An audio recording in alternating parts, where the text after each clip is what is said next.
Have you ever been happy about intentionally manipulating someone? Every Thursday for 3 years, I told my wife Becca the same thing. I'm going to hang with the boys tonight, be back around midnight. Truth is, I was driving to the cinema to watch movies alone because I just needed some me time. But then 2 months ago, my movie ended abruptly, and I came home 2 hours earlier than planned. When I turned onto our street, there was a black Infiniti in our driveway. My heart stopped as I watched back all the footage from our doorbell camera and saw a man getting out of the car and walking up like he'd done it before. Becca opened before he could ring. They kissed, the kind where her hand went to his neck. My stomach dropped. I wanted to burst through that door and confront them, but I decided on the spot that that would be too kind. I needed to do something else, something that would destroy her. So I drove around until 12:30 and walked in with a story about Tony getting drunk. Becca was showering. Hey babe, how was your night? Good. You know how it is. The next 2 Thursdays, I kept my routine but parked down the street at 8:30 to watch. At the same time, the same car pulled up. I zoomed in on the ring footage, and that's when it hit me. The man was Mark. Mark, who supposedly moved to Seattle 2 years ago. My knees were shaking, but I took screenshots and sent them to my lawyer to further build my case. When I was confident enough that I had everything basically set up, I dropped the bomb.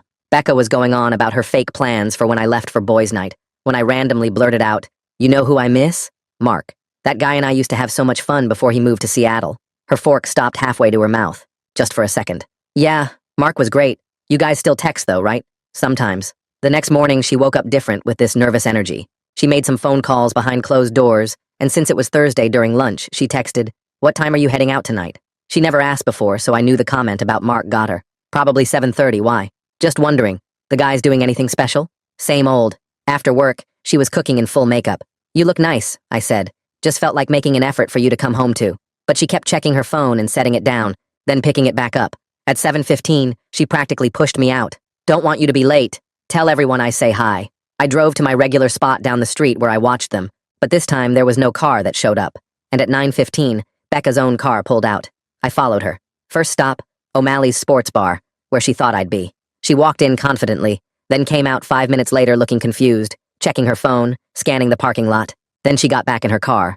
Her second stop, the Dugout, another sports bar. Through the windows, I watched her walk the entire place, moving table to table, even checking the bathroom entrance area. She showed her phone to a waitress who shrugged. Back to the car, more frantic phone checking. Third stop, Buffalo Wild Wings. She stayed longer this time, 15 minutes.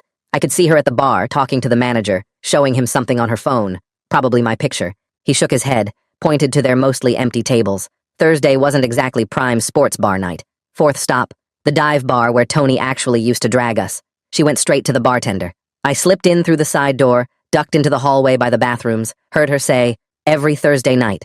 Group of guys, probably 5 or 6 of them, loud. One of them looks like this. The bartender studied her phone. "Thursday's our slowest night. I definitely remember a regular group. Sorry." She left, looking frustrated, sat in her car for 5 minutes typing furiously. Then she drove to the AMC theater.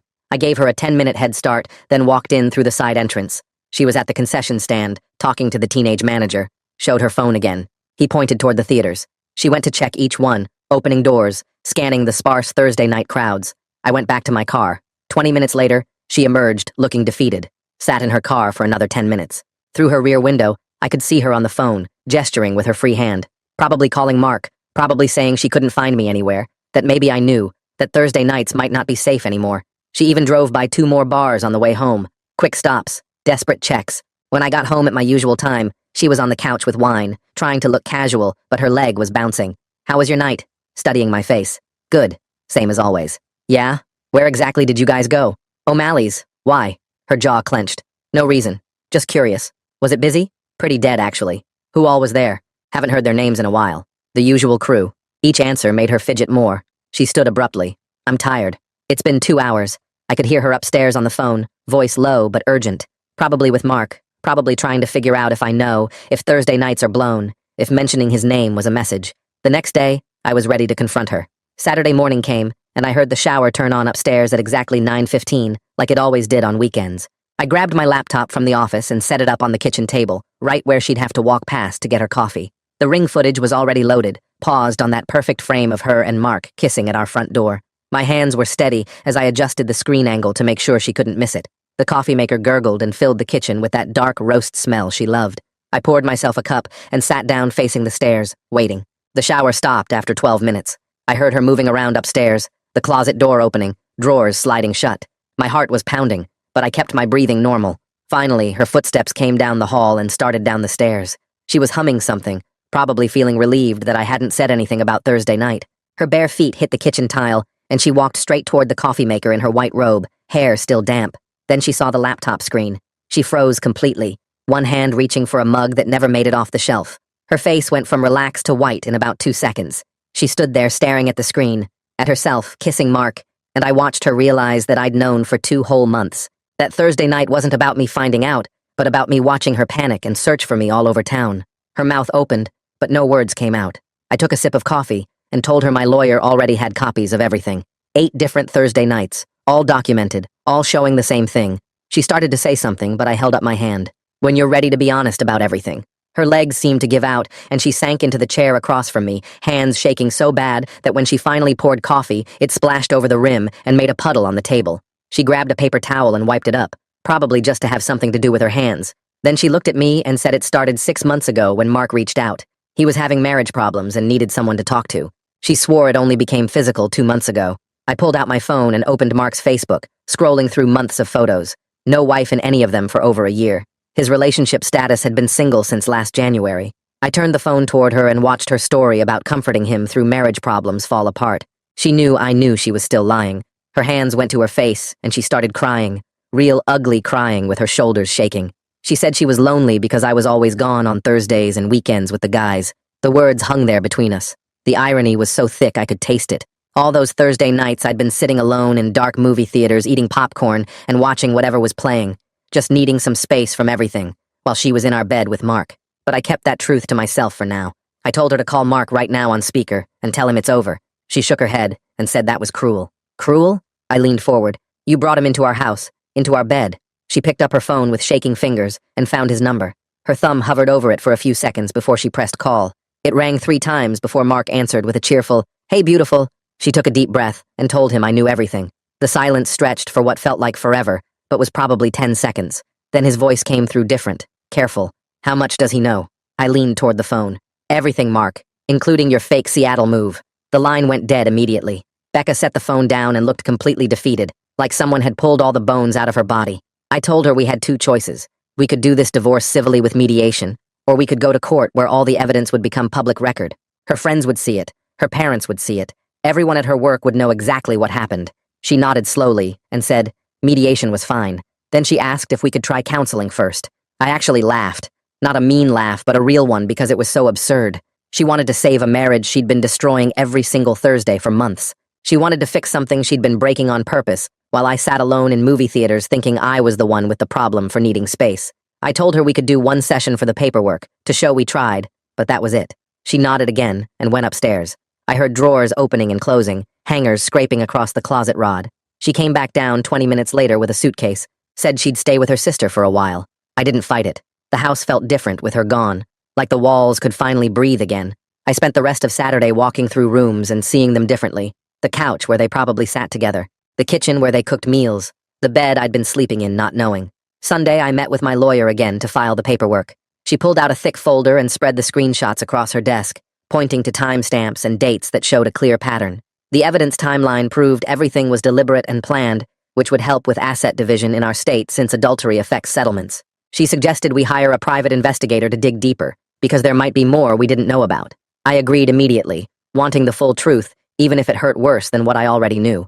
She made a call right there and set up a meeting with a PI for Monday afternoon. On the way home, I stopped at a coffee shop and finally called Tony. My hands were shaking as I dialed because I knew what I had to tell him. When he answered cheerfully asking about Thursday plans, I just said it straight out that I'd been using his name as an alibi for 3 years. The silence stretched so long I thought he'd hung up. Then he asked why I didn't just tell him I needed alone time instead of lying to everyone. I explained about needing space from Becca, but not wanting to hurt her feelings, though hearing myself say it out loud made it sound stupid. He said he needed time to process that our friendship was built partly on me using him as cover. I understood his anger and told him my lie was about needing space while Becca's was about betrayal, though I knew that didn't make it right. He hung up without saying goodbye. That afternoon, Becca came back from her sister's place and went straight upstairs without speaking. She moved her things into the guest room while I sat in the living room listening to drawers slam and hangers scrape. Later that night, I could hear her on the phone through the wall, her voice muffled but clearly crying as she told her version of events. Monday morning, the PI showed up at my lawyer's office, a former cop who looked like he'd seen everything twice. He took notes as I explained the situation and said he'd start surveillance immediately. By that evening, he already had preliminary information that made my stomach turn. Becca's parents called my cell while I was eating leftover pizza alone in the kitchen. Her mom said Becca told them about the separation, but wouldn't explain why. I simply told them to ask their daughter for the truth, because I wasn't going to be painted as the bad guy in her story. Her dad started to argue, but I hung up. Tuesday passed in a blur of work meetings, where I couldn't focus on anything. Wednesday morning, the PI called with his first real findings. Mark never moved to Seattle at all. He'd been living 20 minutes away in an apartment complex the whole time. His lease started exactly 2 years ago when he supposedly moved for that fake job. The investigator pulled rental records that showed Mark signed the lease the same week he told everyone he was leaving town, but that wasn't even the worst part. The PI also found that Mark and Becca had a joint credit card opened 8 months ago. My legs went weak, and I had to sit down on my office floor as he read me the charges. Dinners at restaurants I'd wanted to try with Becca, concert tickets for bands I'd mentioned, hotel charges for weekend trips when I was visiting my parents. They weren't just meeting on Thursdays. They were basically dating using money from an account I didn't even know existed. The PI emailed me copies of everything, and I printed them at work, my hands shaking as page after page showed their secret life together. That evening, I went home with the stack of papers and found Becca in the kitchen making tea. I dropped the credit card statements on the counter in front of her. She looked at them for maybe 3 seconds before her shoulders dropped. She admitted they'd been together for almost a year, not just the few months I'd thought. Every Thursday wasn't just physical meetings in our house. They were going out to restaurants, seeing movies, attending shows, living the life she claimed she wanted with me while I sat alone in dark theaters. She showed me her phone with their text conversations going back 11 months, pictures of them at places around town, selfies from dates, even a photo from that Vegas trip 6 months ago when she said she was at a work conference. The conference was real, but she never went to a single session. Instead, she spent 3 days with Mark at the Bellagio, using their secret credit card. She tried to explain that it started as emotional support when she felt lonely. Mark would text her during my Thursday nights out, and they'd talk about feeling disconnected from their partners. His marriage had been over for 2 years, but he stayed for his kids until his wife finally filed. That's when he got the apartment, but kept the Seattle story going so people wouldn't ask questions. Becca said their first kiss was an accident 4 months after they started talking, but the credit card records showed they'd already been booking hotels by then. Every lie she told had another lie underneath it, like those Russian dolls that keep getting smaller. The receipts showed they'd even gone to my favorite steakhouse on my birthday, while I was at a work dinner. They sat at the table I'd reserved for Becca and me the following week, which she canceled saying she felt sick. Looking at those papers spread across our kitchen counter, I realized I hadn't known my wife at all for the past year. She spread out more papers on the counter and pointed to a charge from that Italian place I'd been wanting to try for our anniversary. Another one from the concert venue where my favorite band played last month. Page after page showed them doing everything I'd suggested we do together. My hands gripped the edge of the counter until my knuckles went white. She kept talking, but I couldn't focus on the words anymore.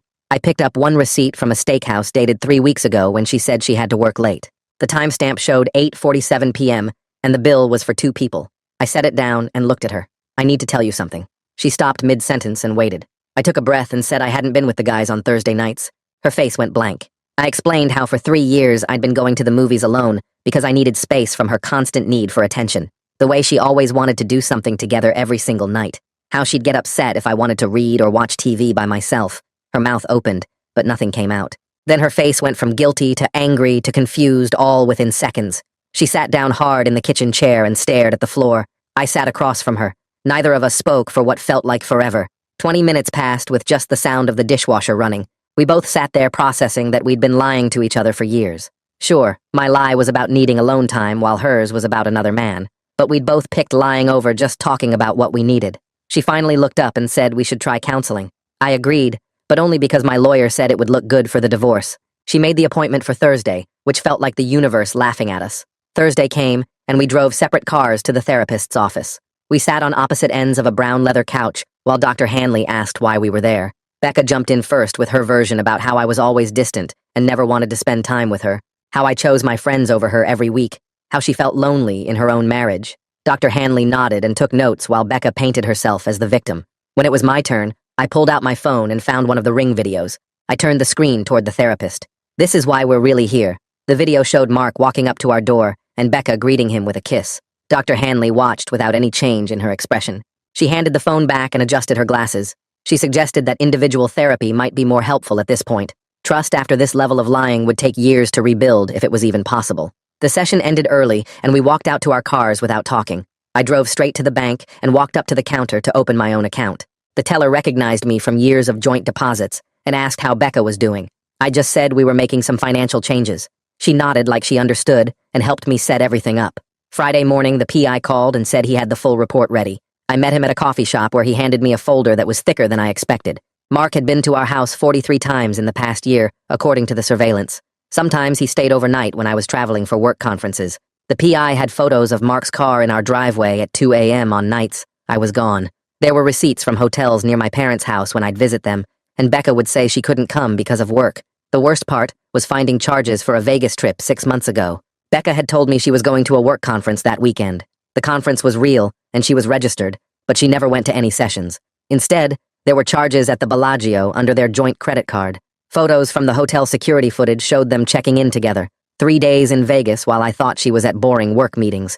My hands shook as I looked through page after page of evidence. The PI had been thorough with timestamps and locations for everything. I thanked him and paid the final invoice. Back in my car, I sat there for a while just staring at the folder. Then I pulled out my phone and texted Mark that we needed to talk man to man. He read it right away, according to the read receipt. 10 minutes passed before he replied saying, "Okay." We agreed to meet at a coffee shop the next day. He probably thought he could minimize the damage, or maybe even talk me out of the divorce. I drove home and found Becca packing boxes in the bedroom. She said her sister was letting her stay there for a while. I helped her carry boxes to her car without saying much. That night alone in the house felt strange after 12 years of marriage. I walked through each room, seeing them differently now.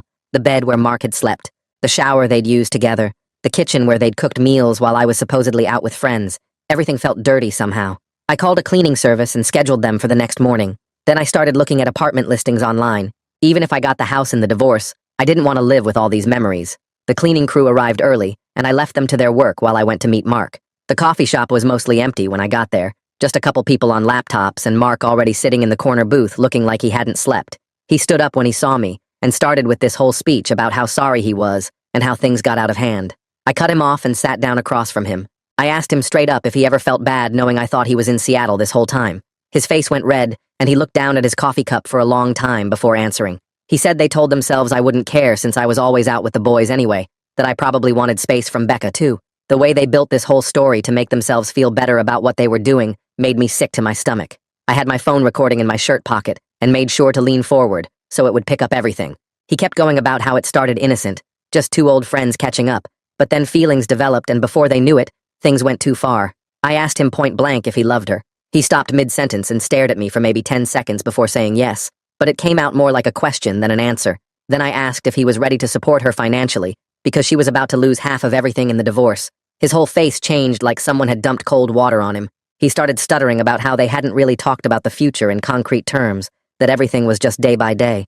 I could see it hitting him that this wasn't just some fun affair anymore, that Becca was about to be his full-time problem with real bills and real needs. He started backpedaling hard, saying maybe they moved too fast, maybe they needed to think things through, maybe they should take a break to figure things out. I just sat there watching him realize what he'd actually signed up for.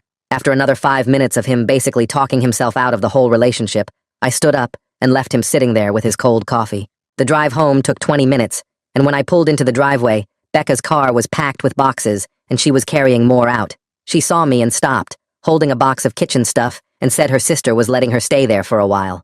I just nodded and walked past her into the house. That night, after she left, the house felt different, like every room had been infected with their presence. I walked through the bedroom and could picture Mark in our bed, using our shower, sitting at our kitchen table eating breakfast, the couch where they probably watched movies together while I was at the theater alone. Even the air felt dirty somehow. I couldn't sleep in the bed, so I grabbed a blanket and tried the couch, but that felt wrong too. I ended up in the guest room on the floor with my laptop looking up cleaning services, found one that specialized in deep sanitization, and booked them for first thing Monday morning. Then I started browsing apartment listings downtown, places with no memories attached, no ghosts of betrayal in every corner. Even if I got the house in the divorce, I knew I couldn't stay there. Saturday morning, I got a text from the mediator's office saying our first session was scheduled for Tuesday at 2. Becca must have gotten the same message because 10 minutes later she texted asking if we could talk before then, maybe work some things out ourselves. I didn't even respond, just forwarded the text to my lawyer who said to keep everything official from now on. Sunday morning my phone rang, and it was my brother calling from Portland. He could tell something was wrong from my voice, and when I told him everything, he went quiet for a long time. Then he said he was booking a flight for that afternoon, and would be there by dinner. I tried to tell him he didn't need to come, but he was already looking up flights while we talked. He kept saying he wanted to find Mark and have a conversation with him, the kind that involved fists, but I talked him down. Legal revenge was going to hurt way more than anything physical. He landed at 6, and we went straight to the house where he saw all the boxes Becca had left behind. We spent the rest of Sunday going through her stuff, packing things she'd missed or forgotten. Every drawer and closet had evidence of the affair hiding in it. There were receipts from restaurants I'd never been to, movie tickets from times she said she was working late, even a man's watch in her jewelry box that definitely wasn't mine. The worst was finding a Valentine's card hidden under some scarves, signed, "Love Always M," from this past February, when she'd told me she didn't want to celebrate because it was too commercial. My brother held it up and shook his head, then dropped it in the box with everything else. We found hotel receipts, parking stubs from downtown when she was supposedly at her mom's, even a spare key that probably went to Mark's apartment.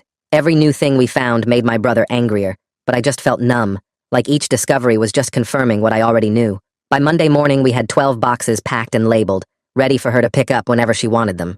The cleaning crew showed up at 8 and spent 6 hours scrubbing every surface, shampooing carpets, even sanitizing the air ducts. My brother and I sat outside on the porch while they worked, not talking much, just watching the neighborhood go about its normal Monday. When they finished, the house smelled like industrial cleaner instead of betrayal, which was an improvement, but still didn't make me want to stay there. Tuesday came fast, and my brother drove me to the mediator's office downtown. The waiting room had fake plants and magazines from 3 years ago. Becca was already there with her lawyer, wearing the dress I bought her for our 10th anniversary. The mediator called us into a conference room with a long table and too many chairs. We sat on opposite sides like kids in the principal's office. The mediator started with the easy stuff first, asking us to list our joint accounts and individual assets. I slid over copies of everything my lawyer had prepared, including the credit card statements showing Becca and Mark's joint account. Her lawyer's face changed when he saw those. Becca tried to argue she needed alimony since she made less than me, but my lawyer pointed to the 8 months of restaurant charges and hotel stays on their shared card. The mediator looked at the evidence and said, alimony wouldn't be appropriate given the circumstances. Next came the house discussion. The mediator suggested we list it and split whatever we got after paying off the mortgage. Neither of us argued. I couldn't live there anymore, and Becca couldn't afford the payments alone. We moved through the bank accounts, retirement funds, and cars pretty fast. Both of us just wanted this done. The only fight came when Becca wanted to keep the jewelry I'd given her over the years. My lawyer said gifts during marriage were joint property in our state. She kept pushing, saying they had sentimental value, which felt rich coming from someone who wore my anniversary gift to divorce mediation. The mediator suggested she keep personal jewelry, but return the expensive pieces for division. We signed the papers and scheduled another session for 2 weeks out. Walking to the parking lot, my phone buzzed with a text from Mark. He said he and Becca needed space to figure things out, and he hoped I understood. I showed my brother, and he laughed, saying Mark was already running scared now that the fun affair turned into real-life drama. Wednesday morning, the real estate agent came to take photos of the house. She walked through each room, staging things and moving furniture around. By Thursday afternoon, the listing was live online with 23 photos that made our house look like something from a magazine. Friday brought the first showing, then 3 more on Saturday. Sunday, we had an open house and 14 groups came through. The agent called Monday morning saying we had 3 offers, all above asking price. The market was crazy, and clean houses in our neighborhood didn't last long. We accepted the highest offer that afternoon. The buyers wanted a 30-day close, which worked perfect for both of us. I spent the next few days looking at apartments downtown near my office. Found a nice 1-bedroom on the 8th floor with a view of the river. The lease started in 3 weeks, right when the house sale would close. No memories there, no ghosts, just a fresh start. The building had a gym and a coffee shop on the 1st floor. I signed the lease Thursday and put down first and last month's rent. Saturday morning, Becca texted asking if she could come get more of her things. I told her I'd be out from 2 to 4. When I got back, half the garage was empty, and she'd taken the good pots and pans. She'd left a note saying she'd started therapy and was working on herself. 2 days later, she showed up while I was packing boxes in the garage. She looked tired, older, like she'd aged 5 years in 2 weeks. Her hair was pulled back and she wasn't wearing makeup. She asked if we could talk for a minute. I kept packing while she stood there. "Do you hate me?" she asked. I stopped and looked at her. "No. I'm disappointed and hurt and angry, but hate takes too much energy." She nodded and picked up a box of her books. We packed in silence for 20 minutes before she left. The house closing happened 3 weeks later at a title company office. We signed papers in separate rooms.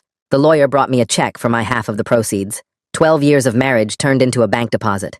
It was enough for a good start in the new apartment with plenty left over. I moved into the downtown place that weekend. My brother helped me carry boxes and set up the bed. The apartment felt clean and empty in a good way. No pictures on the walls yet, no memories in the corners. 2 weeks passed pretty quiet. Work kept me busy, and I was getting used to cooking for one. Then Saturday afternoon, I stopped at the gas station near my old neighborhood to fill up. Mark was at the next pump, saw me and tried to duck into his car. "Hey, Mark," I called out. He stopped and turned around, looking like a kid caught stealing candy. "How's things with Becca now that she's single?" His face went red.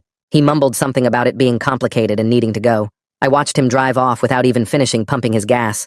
From what I heard later through mutual friends, Becca thought they'd be together once the divorce was done, but Mark wasn't interested in a real relationship. He liked the excitement of sneaking around, not the reality of dating a woman going through a messy divorce. The irony wasn't lost on me that she threw away our marriage for a guy who was already backing away before the ink dried on our divorce papers. 3 weeks later, my lawyer called while I was unpacking boxes in the new apartment. She said the paperwork was done and the divorce was final after just under 3 months of mediation. I was officially single again at 35, starting over with half of everything, but finally free. I hung up and sat on my couch surrounded by boxes, looking out at the river view and feeling lighter than I had in years. The next Thursday, I got a text from Tony asking if I wanted to grab a beer and talk. We met at the same dive bar where Becca had searched for me that night, and he ordered us 2 beers before sitting down across from me. He said he'd processed everything and understood why I needed space even if he wished I'd just been honest about needing alone time. I told him the whole story from the beginning, about discovering the affair, the surveillance, following Becca around town, all the mind games I'd played. He whistled low and shook his head, saying he was glad I handled it legally, instead of how he might have reacted if he'd caught his wife with another man. We shot pool for 3 hours, and by the end of the night, things felt almost normal between us again. Over the next few months, I heard things through mutual friends about how everything played out. Becca had apparently thought she and Mark would be together officially once the divorce was done, but he kept making excuses about needing time and space.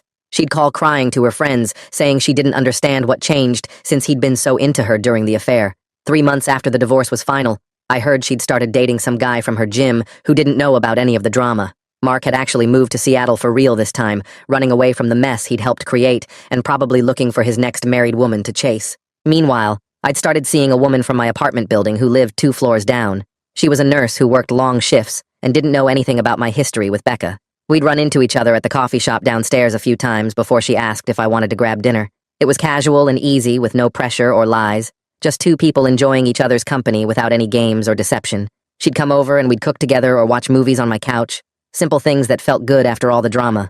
Sometimes late at night, I'd think about how Becca and I had both been lonely in our marriage, but handled it in different ways. I'd escaped through solitude, sitting alone in dark theaters eating popcorn and watching whatever was playing. She'd escaped through another person, building a whole secret relationship while I was supposedly out with friends. Both were symptoms of something that had already been broken between us for years. We'd stopped talking to each other, really talking, and started living parallel lives in the same house. These days, my Thursday nights are actually spent with friends for real this time. Tony and I meet up at the bar to shoot pool and catch up on work stuff. Sometimes other guys join us, and we'll watch whatever game is on the TV above the bar. Last week, Tony brought his brother, and we played teams until midnight, trash-talking and buying rounds when someone scratched on the 8-ball. I'm learning that honest connection beats comfortable deception every single time, even when the truth is harder to share than a lie would be. Thanks for sticking with me through all this. It's definitely been a journey worth sharing. Until we meet again, folks. If you made it to the end, drop a comment. I love reading all your comments.